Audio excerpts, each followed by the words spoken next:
Whee! 2 years ago, mom of 3, Victoria Hurtado, was diagnosed with thyroid cancer.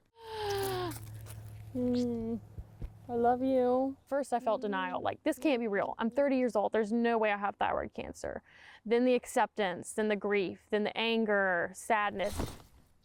Come on, jump. Even after major surgery, the cancer spread. Her doctor unable to provide all the answers. I asked the doctor, I said, so what causes this? He said, I honestly have no idea. 11 Alive News Investigates spoke to dozens of residents in Northeast Georgia, men, women, even children, all facing the same diagnosis and questions. The often overlooked symptoms include a lump in the neck, voice changes, trouble swallowing, fatigue, and sudden weight fluctuation. There's so many cases popping up, so it definitely makes me think that it's affecting us all. So whatever it is that is causing this is a very strong factor. So we analyzed CDC cancer data. Around 2006, high thyroid cancer rates began to emerge in Northeast Georgia.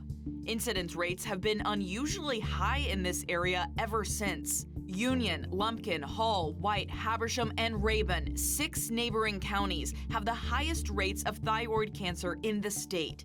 All about double the national average or more over the past decade. We're noticing that there's a lot of these patients with thyroid cancer. When we brought these numbers to Northeast Georgia Medical Center, it responded quickly. Endocrine surgeon Dr. Nikita Machado saying the data validates recent fears she and her colleagues have shared. Our incidence of young patients with thyroid cancer is surprisingly higher than it should be. It's definitely above the national average. We also brought the data to researchers at University of North Georgia. Dr. Neil Lin, an expert in public health and epidemiology. The numbers and the comparison to the state and national averages, it is striking, not just high, but it's certainly exceptionally high. The big question is why? It may be something that is something related to the infrastructure here. Doctors Lin and Machado both say finding answers will be dependent on public health officials getting involved. I think it's important to parse out, is there something here that's preventable? What we need is a partner in the community, and that usually boils down to the Department of Public Health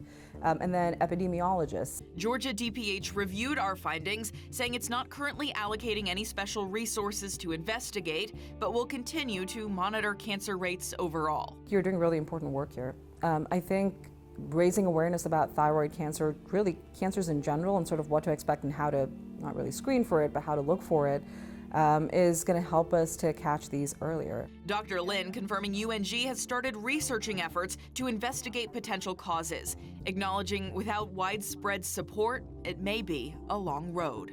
They need to put in the time and investigate and figure this out. The hurdle is to get the funding. Savannah Levins, 11 Alive Investigates.